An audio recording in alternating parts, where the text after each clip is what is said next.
The Raven by Edgar Allan Poe. Once upon a midnight dreary, while I pondered weak and weary over many a quaint and curious volume of forgotten lore, while I nodded, nearly napping, suddenly there came a tapping, as of someone gently rapping at my chamber door. "'Tis some visitor," I muttered, tapping at my chamber door. "Only this, and nothing more." Ah, distinctly I remember, it was in the bleak December, and each separate dying ember wrought its ghost upon the floor. Eagerly I wished the morrow, vainly I had sought to borrow from my books surcease of sorrow, sorrow for the lost Lenore, for the rare and radiant maiden whom the angels named Lenore, nameless here forevermore. And the silken, sad, uncertain rustling of each purple curtain thrilled me, filled me with fantastic terrors never felt before, so that now, to still the beating of my heart, I stood repeating, "'Tis some visitor entreating entrance at my chamber door, some late visitor entreating entrance at my chamber door. This it is, and nothing more." Presently my soul grew stronger, hesitating then no longer. "Sir," said I, or "Madam, truly your forgiveness I implore, but the fact is I was napping, and so gently you came rapping, and so faintly you came tapping at my chamber door, that I scarce was sure I heard you." Here I opened wide the door. Darkness there, and nothing more. Deep into that darkness peering, long I stood there, wondering, fearing, doubting, dreaming dreams no mortal ever dared to dream before. But the silence was unbroken, and the stillness gave no token, and the only word there spoken was the whispered word, "Lenore?" This I whispered, and an echo murmured back the word, "Lenore." Merely this and nothing more. Back into the chamber turning, all my soul within me burning, soon again I heard a tapping somewhat louder than before. "Surely," said I, "surely that is something at my window lattice. Let me see then what thereat is, and this mystery explore. Let my heart be still a moment, and this mystery explore. 'Tis the wind, and nothing more." Open here I flung the shutter, when, with many a flirt and flutter, in there stepped a stately raven of the saintly days of yore. Not the least obeisance made he, not a minute stopped or stayed he, but with mien of lord or lady, perched above my chamber door, perched upon a bust of Pallas just above my chamber door, perched and sat, and nothing more. Then this ebony bird beguiling my fancy into smiling, by the grave and stern decorum of the countenance it wore. "Though thy crest be shorn and shaven, thou," I said, "art sure no craven, ghastly grim and ancient raven, wandering from the nightly shore. Tell me what thy lordly name is on the night's plutonium shore." Quoth the raven, "Nevermore." Much I marveled this ungainly fowl to hear discourse so plainly, though its answer little meaning, little relevancy bore.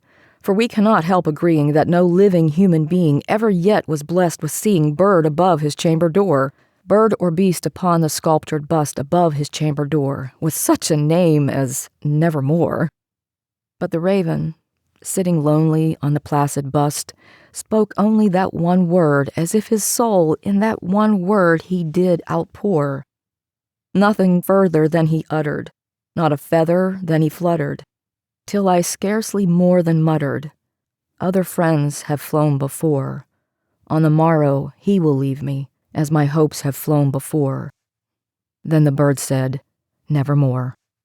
Startled at the stillness broken by reply so aptly spoken, "Doubtless," said I, "what it utters is its only stock and store, caught from some unhappy master, whom unmerciful disaster followed fast and followed faster, till his songs one burden bore, till the dirges of his hope that melancholy burden bore, of never, nevermore." But the raven, still beguiling all my fancy into smiling, straight I wheeled a cushioned seat in front of bird and bust and door. Then upon the velvet sinking, I betook myself to linking fancy unto fancy, thinking what this ominous bird of yore, what this grim, ungainly, ghastly, gaunt, and ominous bird of yore meant in croaking, "Nevermore." This I sat engaged in guessing, but no syllable expressing, to the fowl whose fiery eyes now burned into my bosom's core.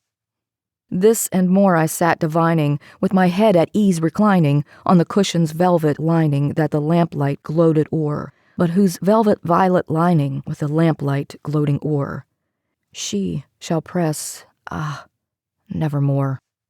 Then, methought, the air grew denser, perfumed from an unseen censer, swung by seraphim, whose footfalls tinkled on the tufted floor. Wretch, I cried, thy God hath lent thee. By these angels he hath sent thee. Respite, and nepenthe from thy memories of Lenore. Quaff, oh quaff this kind nepenthe, and forget this lost Lenore. Quoth the raven, nevermore. Prophet, said I, thing of evil, prophet still, if bird or devil, whether tempter sent, or whether tempest tossed thee here ashore, desolate yet all undaunted, on this desert land enchanted, on this home by horror haunted, tell me, truly, I implore, is there balm in Gilead? Tell me, I implore. Quoth the raven, nevermore. Prophet, said I, thing of evil, prophet still, if bird or devil, by that heaven that bends above us, by that God we both adore, tell this soul with sorrow laden, if, within the distant Aidenn, it shall clasp a sainted maiden, whom the angels named Lenore, clasp a rare and radiant maiden, whom the angels named Lenore. Quoth the raven, nevermore. Be that word our sign of parting, bird or fiend, I shrieked upstarting. Get thee back into the tempest and the night's plutonium shore. Leave no black plume as a token of that lie thy soul hath spoken. Leave my loneliness unbroken. Quit the bust above my door. Take thy beak from out my heart, and take thy form from off my door. Quoth the raven, nevermore. And the raven, never flitting, still is sitting, on the pallid bust of Pallas just above my chamber door, and his eyes have all the seeming of a demon's that is dreaming, and the lamplight o'er him streaming throws his shadow on the floor, and my soul from out that shadow that lies floating on the floor shall be lifted nevermore.